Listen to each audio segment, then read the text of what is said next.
ਅਗਲੀ ਖਬਰ ਪ੍ਰੈਜ਼ੀਡੈਂਟ ਜੋ ਬਾਈਡਨ ਹੋਣਾ ਦੇ ਸੰਬੰਧ ਦੇ ਵਿੱਚ ਆ। ਹਰ ਵਾਰੀ ਉਹ ਕਿਤੇ ਨਾ ਕਿਤੇ ਜਿਹੜਾ ਆ ਉਹ ਗਲਤ ਸ਼ਬਦ ਬੋਲ ਦਿੰਦੇ ਆ। ਕੱਲ ਕਹਿੰਦੇ ਪਈ 33 ਬਿਲੀਅਨ ਡਾਲਰ ਜਿਹੜਾ ਯੂਕਰੇਨ ਦੇ ਲਈ ਪੈਕੇਜ ਆ ਉਹਨਾਂ ਨੇ ਕਾਂਗਰਸ ਤੋਂ ਅਪਰੂਵ ਕਰਾਉਣਾ, ਉਹਦੇ ਸੰਬੰਧ ਦੇ ਵਿੱਚ ਪ੍ਰੈਸ ਕਾਨਫਰੰਸ ਕਰ ਰਹੇ ਸੀ, ਜਿੱਥੋਂ ਉਹਨਾਂ ਨੇ ਇੱਕ ਕ੍ਰਿਪਟੋ ਕਰੇਸੀ ਸ਼ਬਦ ਨੂੰ ਉਹ ਪ੍ਰੋਨਾਊਂਸ ਨਹੀਂ ਕਰ ਸਕੇ। ਬਾਰ-ਬਾਰ ਉਹਨਾਂ ਨੇ ਜਿਹੜੀ ਕੋਸ਼ਿਸ਼ ਕੀਤੀ ਹੈਗੀ ਆ। ਪ੍ਰੈਜ਼ੀਡੈਂਟ ਬਾਈਡਨ ਹੁਣੀ 79 ਸਾਲਾਂ ਦੇ ਹੋ ਗਏ ਆ। ਕਈ ਵਾਰੀ ਉਹ ਇੱਦਾਂ ਦੀ ਜਿਹੜੀ ਸਿਚੁਏਸ਼ਨ ਦੇ ਵਿੱਚ ਫਸੇ ਹੈਗੇ ਆ। ਜੀ ਬਾਈਡਨ ਗੈਫ ਜਿਹੜਾ ਹੈ ਅਕਸਰ ਇੱਕ ਸ਼ਬਦ ਵਰਤਿਆ ਜਾਂਦਾ ਆ ਜਦੋਂ ਵੀ ਕਿਸੇ ਚੀਜ਼ ਨੂੰ ਉਲਟ ਪੁਲਟ ਜਿਹੜਾ ਉਹ ਬੋਲ ਜਾਂਦੇ ਆ। ਇਸੇ ਚੀਜ਼ਾਂ ਤੋਂ ਬਾਅਦ ਦੇ ਵਿੱਚ ਆਪਾਂ ਦੇਖਦੇ ਹਾਂ ਵੀ ਡਿਮੈਂਸ਼ੀਆ ਦੀਆਂ ਗੱਲਾਂ ਇਹਨਾਂ ਦੇ ਨਾਲ ਜੋੜ ਕੇ ਜਿਹੜੀਆਂ ਆ ਉਹ ਦੇਖੀਆਂ ਜਾਂਦੀਆਂ ਆ। ਪਰ ਇੱਦਾਂ ਦੀਆਂ ਗਲਤੀਆਂ ਜਿਹੜੇ ਪ੍ਰੈਜ਼ੀਡੈਂਟ ਬਾਈਡਨ ਆ ਕਾਫੀ ਥਾਵਾਂ ਦੇ ਉੱਤੇ, ਕਈ ਜਗ੍ਹਾ ਦੇ ਉੱਤੇ ਬਾਰ-ਬਾਰ ਜਿਹੜੀਆਂ ਉਹ ਕਰ ਰਹੇ ਨੇ। ਅਗਲੀ ਖਬਰ ਪ੍ਰੈਜ਼ੀਡੈਂਟ ਜੋ ਬਾਈਡਨ ਹੋਣਾ ਦੇ ਸੰਬੰਧ ਦੇ ਵਿੱਚ ਆ। ਹਰ ਵਾਰੀ ਉਹ ਕਿਤੇ ਨਾ ਕਿਤੇ ਜਿਹੜਾ ਆ ਉਹ ਗਲਤ ਸ਼ਬਦ ਬੋਲ ਦਿੰਦੇ ਆ। ਕੱਲ ਕਹਿੰਦੇ ਪਈ 33 ਬਿਲੀਅਨ ਡਾਲਰ ਜਿਹੜਾ ਯੂਕਰੇਨ ਦੇ ਲਈ ਪੈਕੇਜ ਆ ਉਹਨਾਂ ਨੇ ਕਾਂਗਰਸ ਤੋਂ ਅਪਰੂਵ ਕਰਾਉਣਾ, ਉਹਦੇ ਸੰਬੰਧ ਦੇ ਵਿੱਚ ਪ੍ਰੈਸ ਕਾਨਫਰੰਸ ਕਰ ਰਹੇ ਸੀ, ਜਿੱਥੋਂ ਉਹਨਾਂ ਨੇ ਇੱਕ ਕਰੇਸੀ ਸ਼ਬਦ ਨੂੰ ਉਹ ਪ੍ਰੋਨਾਊਂਸ ਨਹੀਂ ਕਰ ਸਕੇ। ਬਾਰ-ਬਾਰ ਉਹਨਾਂ ਨੇ ਜਿਹੜੀ ਕੋਸ਼ਿਸ਼ ਕੀਤੀ ਹੈਗੀ ਆ। ਪ੍ਰੈਜ਼ੀਡੈਂਟ ਬਾਈਡਨ ਹੁਣੀ 79 ਸਾਲਾਂ ਦੇ ਹੋ ਗਏ ਆ। ਕਈ ਵਾਰੀ ਉਹ ਇੱਦਾਂ ਦੀ ਜਿਹੜੀ ਸਿਚੁਏਸ਼ਨ ਦੇ ਵਿੱਚ ਫਸੇ ਹੈਗੇ ਆ।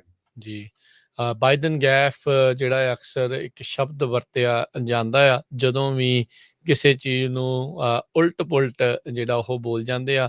ਇਸੇ ਚੀਜ਼ਾਂ ਤੋਂ ਬਾਅਦ ਦੇ ਵਿੱਚ ਆਪਾਂ ਦੇਖਦੇ ਹਾਂ ਵੀ ਡਿਮੈਂਸ਼ੀਆ ਦੀਆਂ ਗੱਲਾਂ ਇਹਨਾਂ ਦੇ ਨਾਲ ਜੋੜ ਕੇ ਜਿਹੜੀਆਂ ਆ ਉਹ ਦੇਖੀਆਂ ਜਾਂਦੀਆਂ ਆ। ਪਰ ਇੱਦਾਂ ਦੀਆਂ ਗਲਤੀਆਂ ਜਿਹੜੇ ਪ੍ਰੈਜ਼ੀਡੈਂਟ ਬਾਈਡਨ ਆ ਕਾਫੀ ਥਾਵਾਂ ਦੇ ਉੱਤੇ, ਕਈ ਜਗ੍ਹਾ ਦੇ ਉੱਤੇ ਬਾਰ-ਬਾਰ ਜਿਹੜੀਆਂ ਉਹ ਕਰ ਰਹੇ ਨੇ। ਅਗਲੀ ਖਬਰ ਪ੍ਰੈਜ਼ੀਡੈਂਟ ਜੋ ਬਾਈਡਨ ਹੋਣਾ ਦੇ ਸੰਬੰਧ ਦੇ ਵਿੱਚ ਆ। ਹਰ ਵਾਰੀ ਉਹ ਕਿਤੇ ਨਾ ਕਿਤੇ ਜਿਹੜਾ ਆ ਉਹ ਗਲਤ ਸ਼ਬਦ ਬੋਲ ਦਿੰਦੇ ਆ। ਕੱਲ ਕਹਿੰਦੇ ਪਈ 33 ਬਿਲੀਅਨ ਡਾਲਰ ਜਿਹੜਾ ਯੂਕਰੇਨ ਦੇ ਲਈ ਪੈਕੇਜ ਆ ਉਹਨਾਂ ਨੇ ਕਾਂਗਰਸ ਤੋਂ ਅਪਰੂਵ ਕਰਾਉਣਾ, ਉਹਦੇ ਸੰਬੰਧ ਦੇ ਵਿੱਚ ਪ੍ਰੈਸ ਕਾਨਫਰੰਸ ਕਰ ਰਹੇ ਸੀ, ਜਿੱਥੋਂ ਉਹਨਾਂ ਨੇ ਇੱਕ ਕਰੇਸੀ ਸ਼ਬਦ ਨੂੰ ਉਹ ਪ੍ਰੋਨਾਊਂਸ ਨਹੀਂ ਕਰ ਸਕੇ। ਬਾਰ-ਬਾਰ ਉਹਨਾਂ ਨੇ ਜਿਹੜੀ ਕੋਸ਼ਿਸ਼ ਕੀਤੀ ਹੈਗੀ ਆ। ਪ੍ਰੈਜ਼ੀਡੈਂਟ ਬਾਈਡਨ ਹੁਣੀ 79 ਸਾਲਾਂ ਦੇ ਹੋ ਗਏ ਆ। ਕਈ ਵਾਰੀ ਉਹ ਇੱਦਾਂ ਦੀ ਜਿਹੜੀ ਸਿਚੁਏਸ਼ਨ ਦੇ ਵਿੱਚ ਫਸੇ ਹੈਗੇ ਆ। ਜੀ ਬਾਈਡਨ ਗੈਫ ਜਿਹੜਾ ਹੈ ਅਕਸਰ ਇੱਕ ਸ਼ਬਦ ਵਰਤਿਆ ਜਾਂਦਾ ਆ ਜਦੋਂ ਵੀ ਕਿਸੇ ਚੀਜ਼ ਨੂੰ ਉਲਟ ਪੁਲਟ ਜਿਹੜਾ ਉਹ ਬੋਲ ਜਾਂਦੇ ਆ।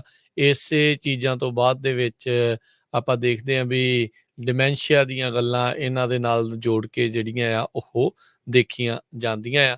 ਪਰ ਇੱਦਾਂ ਦੀਆਂ ਗਲਤੀਆਂ ਜਿਹੜੇ ਪ੍ਰੈਜ਼ੀਡੈਂਟ ਬਾਈਡਨ ਆ ਕਾਫੀ ਥਾਵਾਂ ਦੇ ਉੱਤੇ, ਕਈ ਜਗ੍ਹਾ ਦੇ ਉੱਤੇ ਬਾਰ-ਬਾਰ ਜਿਹੜੀਆਂ ਉਹ ਕਰ ਰਹੇ ਨੇ। ਅਗਲੀ ਖਬਰ ਪ੍ਰੈਜ਼ੀਡੈਂਟ ਜੋ ਬਾਈਡਨ ਹੋਣਾ ਦੇ ਸੰਬੰਧ ਦੇ ਵਿੱਚ ਆ। ਹਰ ਵਾਰੀ ਉਹ ਕਿਤੇ ਨਾ ਕਿਤੇ ਜਿਹੜਾ ਆ ਉਹ ਗਲਤ ਸ਼ਬਦ ਬੋਲ ਦਿੰਦੇ ਆ। ਕੱਲ ਕਹਿੰਦੇ ਪਈ 33 ਬਿਲੀਅਨ ਡਾਲਰ ਜਿਹੜਾ ਯੂਕਰੇਨ ਦੇ ਲਈ ਪੈਕੇਜ ਆ ਉਹਨਾਂ ਨੇ ਕਾਂਗਰਸ ਤੋਂ ਅਪਰੂਵ ਕਰਾਉਣਾ, ਉਹਦੇ ਸੰਬੰਧ ਦੇ ਵਿੱਚ ਪ੍ਰੈਸ ਕਾਨਫਰੰਸ ਕਰ ਰਹੇ ਸੀ, ਜਿੱਥੋਂ ਉਹਨਾਂ ਨੇ ਇੱਕ ਕਰੇਸੀ ਸ਼ਬਦ ਨੂੰ ਉਹ ਪ੍ਰੋਨਾਊਂਸ ਨਹੀਂ ਕਰ ਸਕੇ। ਬਾਰ-ਬਾਰ ਉਹਨਾਂ ਨੇ ਜਿਹੜੀ ਕੋਸ਼ਿਸ਼ ਕੀਤੀ ਹੈਗੀ ਆ। ਪ੍ਰੈਜ਼ੀਡੈਂਟ ਬਾਈਡਨ ਹੁਣੀ 79 ਸਾਲਾਂ ਦੇ ਹੋ ਗਏ ਆ। ਕਈ ਵਾਰੀ ਉਹ ਇੱਦਾਂ ਦੀ ਜਿਹੜੀ ਸਿਚੁਏਸ਼ਨ ਦੇ ਵਿੱਚ ਫਸੇ ਹੈਗੇ ਆ।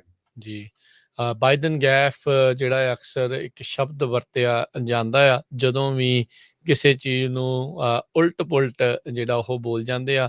ਇਸੇ ਚੀਜ਼ਾਂ ਤੋਂ ਬਾਅਦ ਦੇ ਵਿੱਚ ਆਪਾਂ ਦੇਖਦੇ ਹਾਂ ਵੀ ਡਿਮੈਂਸ਼ੀਆ ਦੀਆਂ ਗੱਲਾਂ ਇਹਨਾਂ ਦੇ ਨਾਲ ਜੋੜ ਕੇ ਜਿਹੜੀਆਂ ਆ ਉਹ ਦੇਖੀਆਂ ਜਾਂਦੀਆਂ ਆ। ਪਰ ਇੱਦਾਂ ਦੀਆਂ ਗਲਤੀਆਂ ਜਿਹੜੇ ਪ੍ਰੈਜ਼ੀਡੈਂਟ ਬਾਈਡਨ ਆ ਕਾਫੀ ਥਾਵਾਂ ਦੇ ਉੱਤੇ, ਕਈ ਜਗ੍ਹਾ ਦੇ ਉੱਤੇ ਬਾਰ-ਬਾਰ ਜਿਹੜੀਆਂ ਉਹ ਕਰ ਰਹੇ ਨੇ।